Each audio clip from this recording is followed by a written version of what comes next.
Hello guys, and welcome back to our rogue analysis. Currently in game 2, previous game a win, so 1-0 right now. Alright, let's start with the mulligan here. We have a backstab and 2 4-drops, seems fairly straightforward to me. We'll keep the backstab. Great early game card. Backstab loses its value later in the game, being, just kind of a conditional arcane shot, but early in the game it's amazing that 0 mana really makes up for it. We get a second backstab and I don't even mind. 2 backstabs are amazing early game, because if we have a slower opening we can force our opponent to also have a slower opening by just removing his stuff, so it's all good. Alright, our opponent plays a Northshire Cleric turn 1. We have a couple options here. We could play... we could play the backstab. Or we could play the Amani Berserker. There's a lot of arguments for both. Amani Berserker could enrage on the Northshire Cleric, and next turn we could finish it off with a dagger. He's unlikely to hit the Northshire and then heal, seeing as that would enrage our Amani and just allow us to one-shot the Northshire next turn. However, he could coin out a Valence Chosen, which would win him the game on the spot. I feel that priests are just really strong when they're on the board and really weak when they're not on the board. That's because a lot of their cards only do something if they have a minion. Valence Chosen, Dark Cultist, Temple Enforcer, Power Word Shield, Divine Spirit, Inner Fire, etc, etc, you name it. There's a ton of priest cards that don't do anything if they don't have a board. So that's my number one philosophy against the priest. Keep the board nice and clean. Don't give him the option to get a Shadow Word Pain in early. Don't give him the option to get a Valence Chosen in early. I don't feel like there's any need to risk it here, because you can see how a coin Valence Chosen next turn into our Amani Berserker would be disastrous. He gets a 3 and 7 that draws cards every time he heals. We'd probably have to end up skipping our turn 4, just doing a sabotage, trying to kill it. So would be rather bad for us. So we're gonna go and start with a dagger into his Northshire Cleric. No need to give him that value of the Valence Chosen. There we go. So as I said, backstab can force your opponent to slow down as well. So we'll see what he plays now. Still have a backstab left. We're probably going to be able to develop a Worgen next turn. Alright, so this is pretty perfect, because now once again we have the option. Our face always removes the shield here. There's no reason to give him the shield. But we could play the Worgen here and say, hey, if you play a Dark Cultist next turn, my Worgen can enrage on your Annoyatron and then kill your Dark Cultist as well.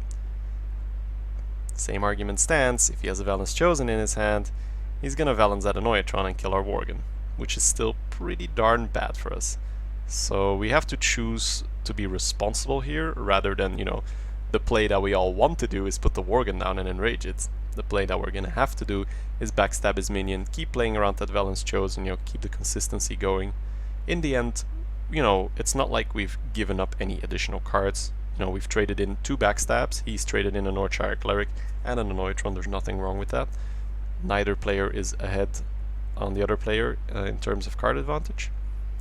And as we said earlier, there's no need to just lose the game straight up versus a Valence Chosen. Okay, turn 4 here. Turn 4 is when I try to get 5 power on the board to deal with my opponent's turn 4 play. Most turn 4 have 5 health to deal with. Yeti, Senjin, Dragonkin Sorcerer, you name it. Only Mage gets an exception with the Water Elemental, but we're not gonna go into that. No, there's a time and place for everything. If you want to hear me rant on some mages, you can start by joining the stream. So we'll opt with the Auto Barber here. You can see how it nicely matches up with the potential 5 health of his turn. 3 damage on the Barber, 2 damage on the weapon, really nicely. If it would have been Weapon and Amani, we would have only had 3, with a potential 4 by playing Barber next turn. And of course, if we're going to play Amani and Barber, that wouldn't make too much sense, because then I'd rather use the weapon charge than the Amani to sacrifice. It makes more sense to me. Okay, so our opponent plays a Sludge Belcher, which is pretty decent for us. That's the 5 health we've been preparing for. We could also sabotage it, but that doesn't make too much sense to me here. Because if we just play Spider Tank Amani, we play nicely on the curve, we trade in our 2-drop for his 5-drop, which is great value. He gets to keep the little slime, which we can use the Amani to enrage on the little slime, so I see no problem here. We're just sacrificing in the Barber using that dagger early. You know, it's what we are drafting the barbers for after all. Great card. It's what I said earlier, it's the card that just allows you to get ahead so many times. Because we just legitimately traded in our 2-drop for his 5-drop. That's pretty crazy. So we'll see what he plays here. He could end up balancing the slime, killing the Amani Berserker. It's not a great play. We can still kill it back fairly easy. So if he ends up Holy Novaing, it's also not that good. There is an argument, by the way, next turn for not enraging the Amani on the slime, because then Holy Nova kills the Amani. However, the way that he played his board, it's gonna force us to play the way that we said. So if we put the Amani in the slime and then put our face and the Spider Tank into his Spider Tank, we'll have a 3-1 and a 5-2, which both die the Holy Nova, but we just drew a Scarlet Crusader, which is going to survive the Holy Nova, being a 3-1. Holy Nova being 5 mana, he has 6 mana, it's gonna probably be his entire turn unless he drew a Zombie Chow or something like that. So that would be okay, especially because we're already getting such favorable trades here, is that here we are gaining cards on him. Our Spider Tank is killing his Spider Tank without dying, so that's what we call a +1. We are now a card up on him. So if we play the Scarlet Crusader here, we also have mana to redagger. We are a card up on the opponent. We have a great board, you know, having an Amani Berserker Enraged and a Spider Tank. So we'll see here, this is basically a check. Do you have Holy Nova, yes or no? Even though it's not a great move for him, it's probably still the best he can do, because anything he plays into the 5-1 is 5-2 is just gonna die. So yeah, he silences the Amani. For me, that's a read that he doesn't have Holy Nova, because I would rather Holy Nova that, leave me with a 3-1 without a Divine Shield, rather than owling and just having a weak turn overall. So, you know, you can't always read your opponent, but for me this is a read. He has no Holy Nova. Especially because the trades are so perfect. And here we are, we draw Cult Master, the card that I praised so much in the draft portion. Really good card here. It's gonna allow us to trade in our Amani into the Shrinkmeister, draw us a card, see what we do from there on. Afterwards we'll have the option to kill the owl with our dagger or with our Spider Tank. I don't think we can use our Divine Shield, just in case he still has a Holy Nova. You know, it makes no sense to expose our board so hard to one spell. Seeing as we drew the Dark Iron Dwarf, I now want to kill the owl with my face. I don't think there's a good reason to put the Spider Tank in there for the card draw, because next turn you could end up throwing the dwarf onto the Spider Tank, buffing it up, making use of the already damaged body of the Spider Tank, and drawing us a card next turn anyway. It also just connects for more damage here. Oh, is it coming? There we go, Velen's Chosen. Now that came from the middle of his hand. I'm not gonna say that he had that early game, but he could have had. I mean, we played around it fairly nicely. So, okay, let's pause here for a second. Instinctively, you're gonna want to sabotage this. He has a 9 and 9. There is absolutely no reason to sabotage at first sight, you know? Absolutely no reason not to sabotage, pardon me.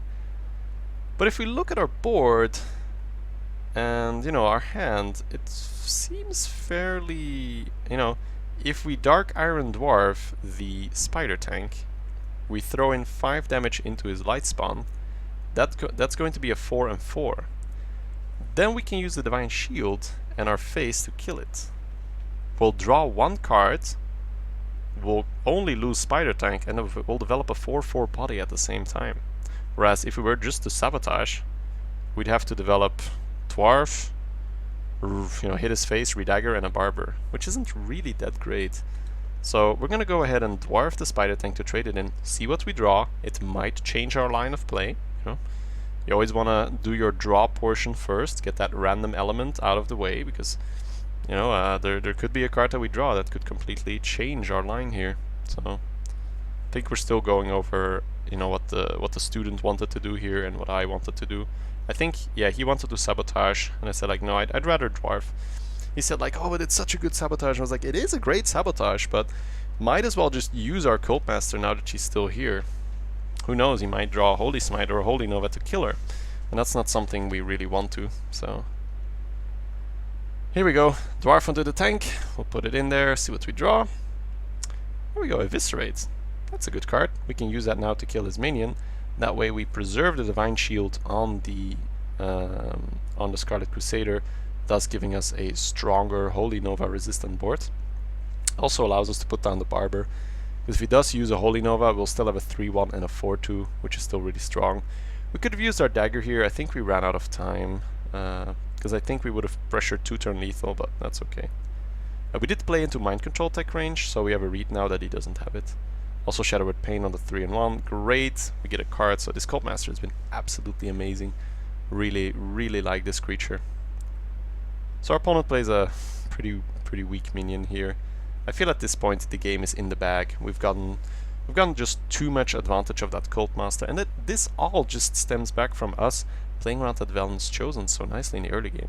Because this game would have been completely different if he had Valen's Chosen, that Anoyatron, or the Northshire Cleric.